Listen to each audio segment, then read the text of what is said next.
আসসালামু আলাইকুম, শুভ সকাল সবাইকে। কেমন আছেন সবাই? আশা করি সবাই ভালো আছেন।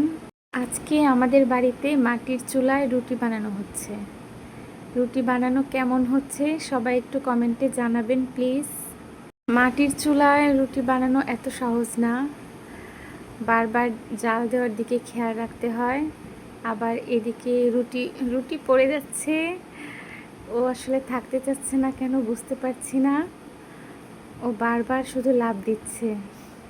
যাই হোক, তারপরেও আসলে মাটির চুলায় রান্না করতে খুব ভালোই লাগে, আলাদা একটা মজা। আর যে কোনো তরকারি অনেক স্বাদ লাগে মাটির চুলায়। রুটিটা তেমন মন মতো হচ্ছে না, যেমন চাচ্ছি রুটি ফুলতেছে না। মাটির চুলায় সবসময় রান্না করার অভ্যাস নেই, এই জন্য। তারপরেও মোটামুটি ভালোই হচ্ছে, একেবারে খারাপ হচ্ছে না, পুড়তেছে না, এটাই অনেক। কারণ অনেক সময় জাল খুব বেশি হয়ে যাচ্ছে, আবার অনেক সময় একেবারে নিভে যাচ্ছে।